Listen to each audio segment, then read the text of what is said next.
안녕하세요.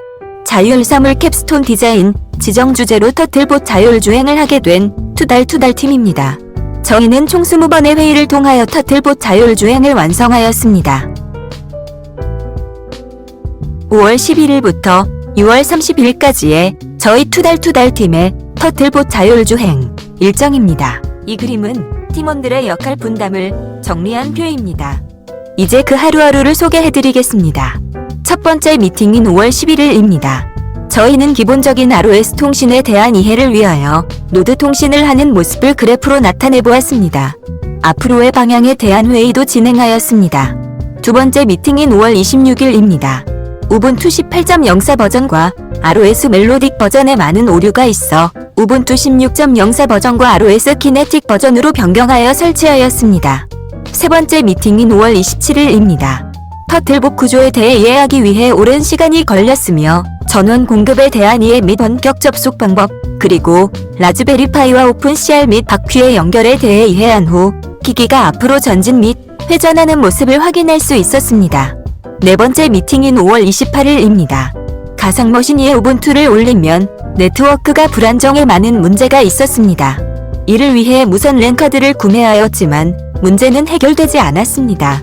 다섯 번째 미팅인 6월 2일입니다. 이전의 미팅들에서 발생한 문제에 대한 정리를 해보았습니다. 첫 번째로 네트워크 환경의 불안정함, 두 번째로 포트의 연결 부재, 세 번째로 우분투를 사용하는 환경, 네 번째로 기계에 대한 이해 부족이었습니다. 해결을 위하여 2명의 학생은 듀얼 부팅을 하는 방법으로 전환하였으며 1명의 학생은 가상머신의 네트워크 연결 방법을 달리하여 안정한 네트워크 환경을 사용하도록 변경하였습니다. 또한 라즈베리파이 카메라를 설치하여 잘 작동하는 모습을 보았습니다. 여섯 번째 미팅인 6월 3일입니다. 원격으로 터틀봇을 작동하여 움직이는데 성공하였습니다. 그리고 이그젠플에 있던 옵스테클을 작동하여 장애물 앞에 멈추는 모습을 확인할 수 있었습니다.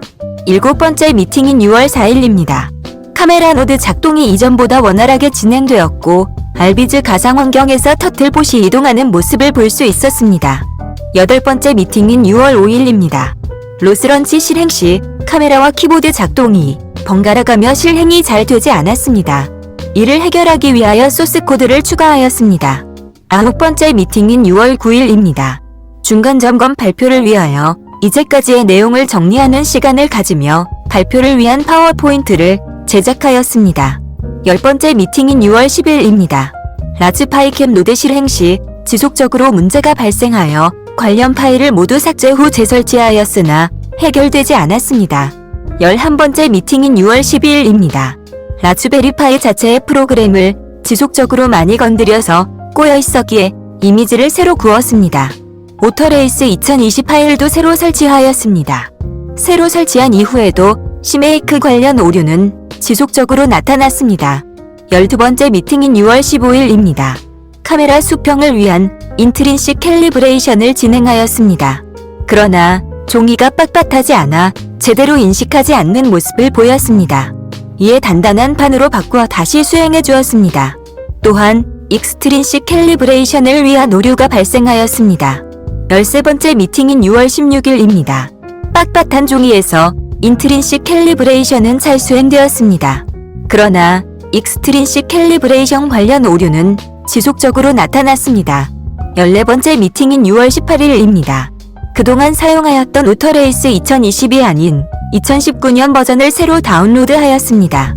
카메라의 고정 상태도 결과에 많은 영향을 끼침을 알게 되어 고정해 주었습니다. 인트린식 캘리브레이션이 잘 진행되었으며 그동안 문제가 일어났던 익스트린식 캘리브레이션이 오류 없이 진행되었습니다. 레인 데텍트 캘리브레이션을 위해서 많은 오터레이스 트랙과 달리 왼쪽과 오른쪽 선 모두 흰색인 우리의 트랙에 맞추어 인식할 수 있도록 코드를 변경하였습니다. 그 결과 직선 거리는 잘 인식하여 가는 모습을 보였습니다. 그러나 코너는 돌지 못하는 모습을 보였습니다. 이를 해결하기 위하여 익스트린식 캘리브레이션 값을 수정하여 시야를 좁게 하는 방식으로 바꾸어 주었습니다. 15번째 미팅인 6월 19일입니다. 여러 복합적인 문제로 트랙의 선을 왼쪽은 노란색으로 변경하였습니다. 이에 따라 어제 수정하였던 코드를 되돌려 주었으며 이에 대한 레인 디텍션도 다시 수행하였습니다. 그래도 터틀봇은 코너를 원활하게 돌지 못하였습니다. 이에 대한 원인은 터틀봇의 시야가 너무 앞쪽을 바라보고 있다는 것이었습니다. 또한 회전 시속도의 중요성을 파악하였습니다. 따라서 컨트롤 레인 내의 값을 다음과 같이 변경하였습니다. 그 이후 터틀봇이 코너도 원활하게 도는 모습입니다.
트래픽 사인의 이미지도 설정해 주었으나 잘 인식하지 못하였습니다.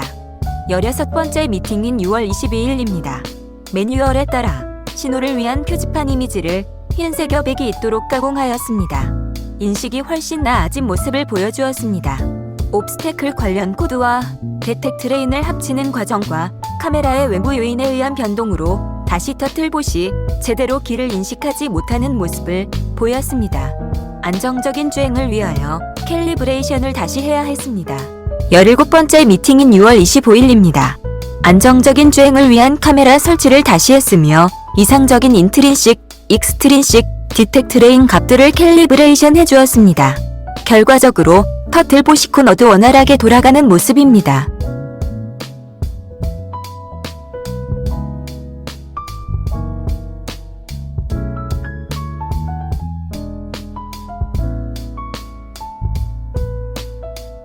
열여덟 번째 미팅인 6월 26일입니다.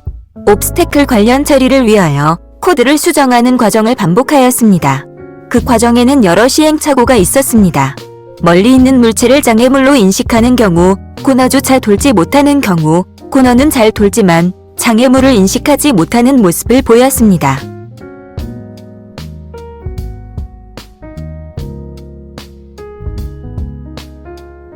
열아홉 번째 미팅인 6월 29일입니다. 최종적으로 터틀봇을 시현할 때 필요한 코드인 코어를 분석하였습니다. 옵스테클 코드는 코어에서 쓰이지 않아 컨트롤 레인에 더해주는 작업이 필요했습니다. 이를 위해 컨트롤 레인 내의 클래스의 개수나 두 코드 사이의 충돌을 처리하는 점이 어려웠습니다. 여러 코드를 실행해 보았으나 잘 처리되지 않았습니다. 20번째 미팅인 6월 30일입니다. 어제에 이어 많은 코드를 실행해 보며 수많은 시행착오를 겪었습니다. 결국 터틀봇의 움직임에 대한 정의를 기반으로 if문을 통해 처리하였습니다. 이로써 장애물에 대한 처리와 동시에 길 인식을 수행할 수 있었습니다.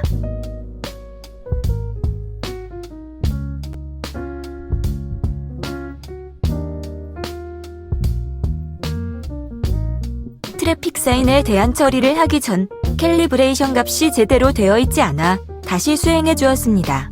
트래픽 사인에 대한 처리는 디텍트 사인 파이썬 파일에서 쓰이는 변수를 컨트롤 레인으로 불러와 사용하는 방식으로 처리하였습니다. 퍼블리셔와 서브스크라이버의 통신 방식으로 쉽게 처리가 가능했습니다.